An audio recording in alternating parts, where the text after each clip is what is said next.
What's the big old deal, YouTube? It's your boy Half. And your girl Jay.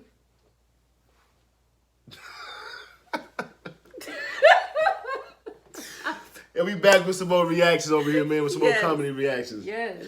All right, so look, y'all been requesting this one over here on the comedy channel. So let them know, baby, who they been requesting and who they been spamming us with.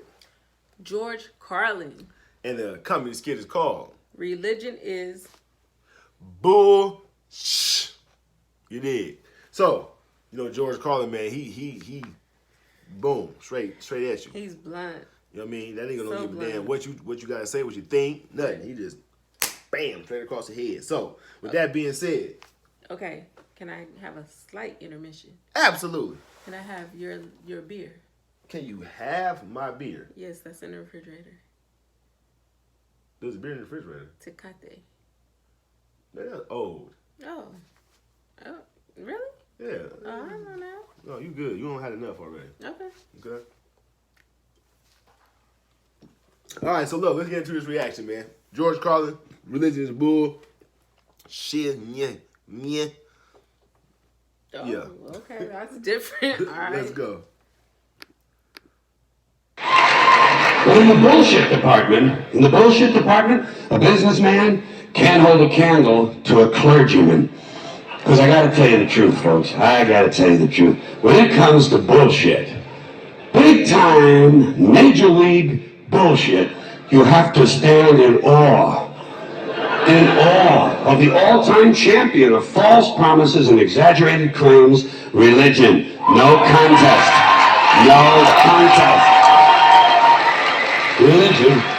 Religion easily has the greatest bullshit story ever told.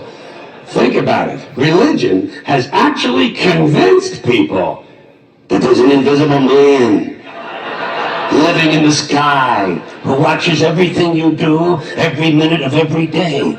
And the invisible man has a special list of 10 things he does not want you to do. And if you do any of these 10 things, he has a special place full of fire and smoke and burning and torture and anguish where he will send you to live and suffer and burn and choke and scream and cry forever and ever till the end of time. But he loves you.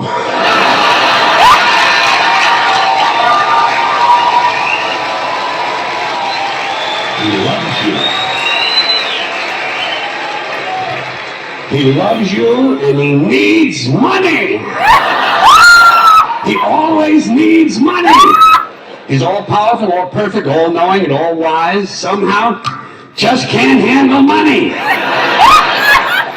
Religion takes in billions of dollars. They pay no taxes, and they always need a little more. Now, you talk about a good bullshit story. Holy shit.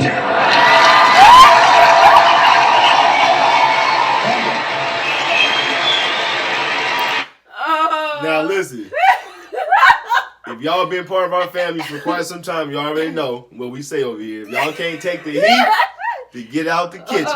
It's all comedy, it's all for laughs, it's all for fun. So don't take anything serious. So if you that type of person, you might want to stop right now and go off and go find you another channel or something real quick to watch, because shit about to get real. It's all about comedy. Yeah, shit about to get real. Seeing something from somebody else's perspective, like it's funny. Right.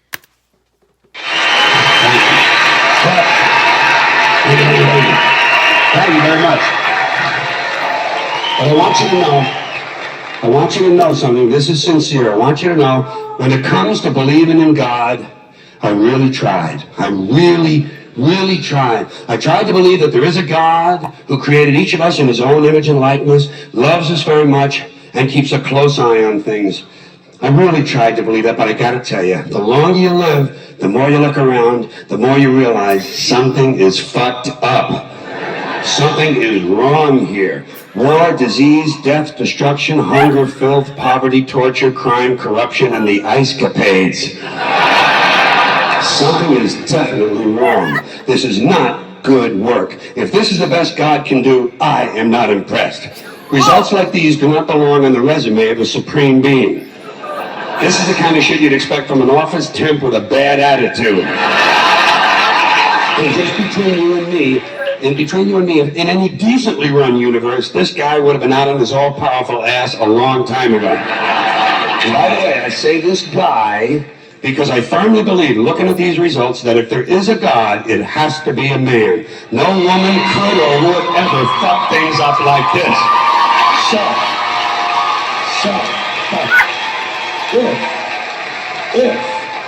If there is a God, if there is, I think most reasonable people might agree that he's at least incompetent and maybe, just maybe, doesn't give a shit. Doesn't give a shit, which I admire in a person and which would explain a lot of these bad results.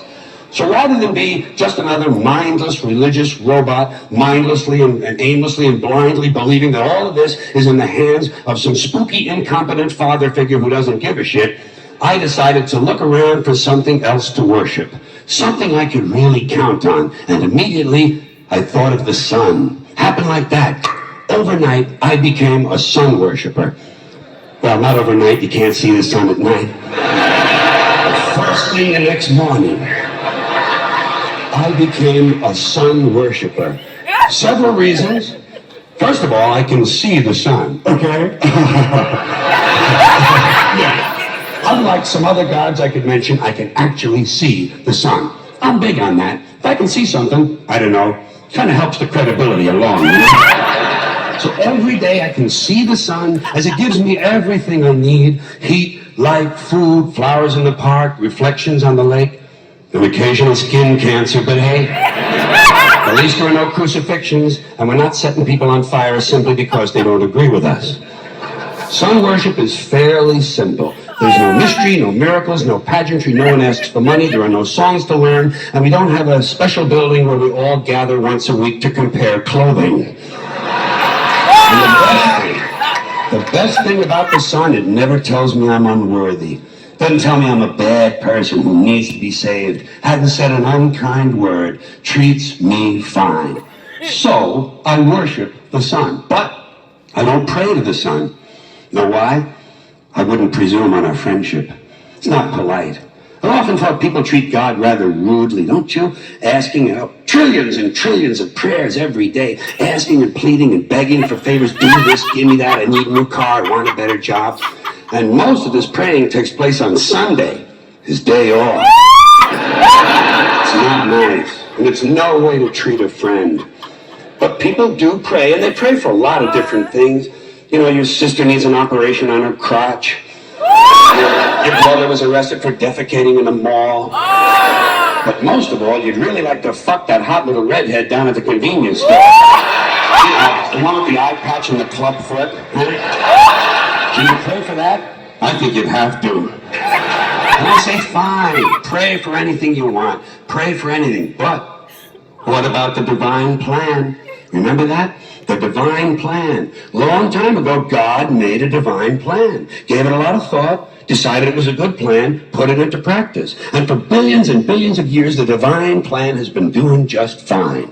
Now you come along and pray for something. Well, suppose the thing you want isn't in God's divine plan. What do you want him to do? Change his plan?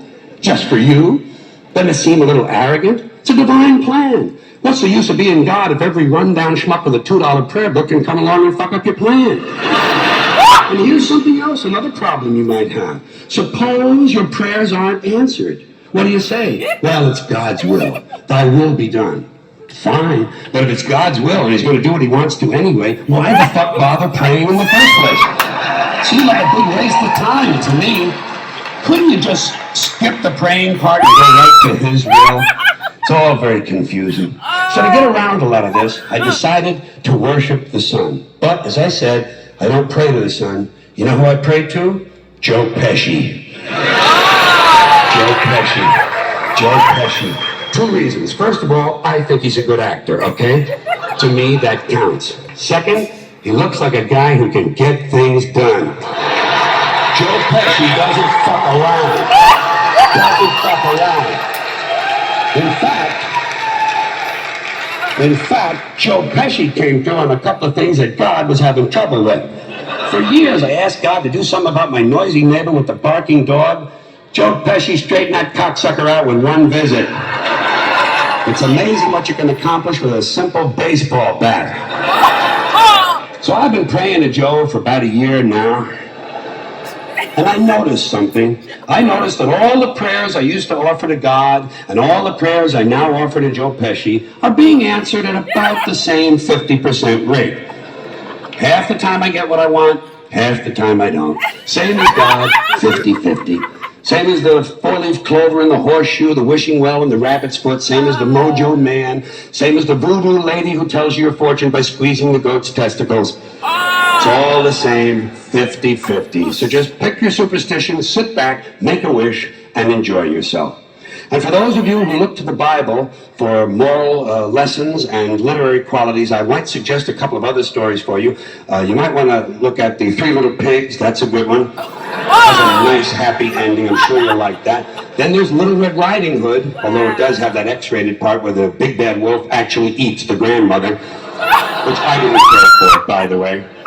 And finally, I've often always drawn a great deal of moral comfort from Humpty Dumpty. The part I like the best, all the king's horses and all the king's men couldn't put Humpty Dumpty back together again. That's because there is no Humpty Dumpty and there is no God. None, not one, no God, never was. In fact, I'm gonna put it this way. If there is a God, may he strike this audience dead. See, nothing happened. Nothing happened. Everybody's okay. All right? Tell you what. Oh my goodness, George Carlin is crazy. No filter whatsoever, though. You really have to be open-minded to hear his comedy sketches. Oh, absolutely. You have to. You can't be a Bible thumper. No, you can't. You can't. If you're a Bible thumper, then, you know. You see the dislikes. Yeah. Those people are like, oh my goodness. Like, right. They don't have no sense of humor, though. Right. They say even God has a sense of humor. You know what I'm saying? Right. So. Everybody's okay? All right? Tell you what. I'll raise the stakes a little bit. If there is a God, may he strike me dead. Oh. See? Nothing happened. A little cramp in my leg. And my balls hurt. Plus, I'm blind. Oh, now I'm okay again. Must have been Joe Pesci, huh? God bless Joe Pesci. Thank you all very much. Joe bless you. Thank you very much. I appreciate it.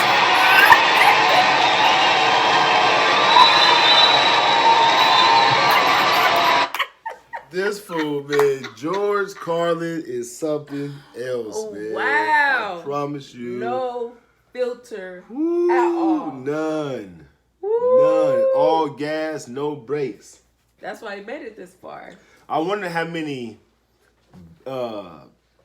spots did not allow him to do his comedy, though. Like, right, turn him down, like, turn him down, turn him away. George Carlin is coming. Too controversial. Right. You know what I mean? That's going to cause problems. Right. You know, when people speak on religion like that, it causes issues. Right. You know what I'm saying? So, you know. It just hope anybody that's out there who watching our channel did not get offended, because like we tell y'all, man, you can't take the heat. Get your out the kitchen. It's all comedy. Because we cooking up in here. It's all comedy, sense of humor, open-mindedness. Yeah. Okay. So, shout out. First shout out goes to Bianca De Leon. What's up, Bianca De Leon? Bianca De Leon. That sounds like a perfume or something. You know what I'm saying? Shout out to you. Yes. Hope you enjoyed that George Carlin religion is right. And we hope you wasn't offended by it. You feel me? If you were, we apologize for that. Yes. And you know. We didn't say it. Right. We're just reacting to it. That's it. Second shout out goes to B Web. What's up, B Web? B Web, what's going on with you? Yes. Don't hit me with the web, Spider-Man. Oh my goodness. Oh, all right. Oh my goodness. Shout out to you, though, old man B Web. Yes. Thank you for being part of the reaction. Family. Yes. Happy J family. Good Vibes Tribe. The whole 9. Yes. The best reaction couple on YouTube. You dig? I don't know. I'm just saying that. I'm just throwing it out there. I'm just being cocky right now. You know what I'm saying? I'm not saying that we are, though. You know? But we love you guys, though, man. Yes, we do. Here we go. Yes. Peace. Oh, damn. Oh. see? Yeah.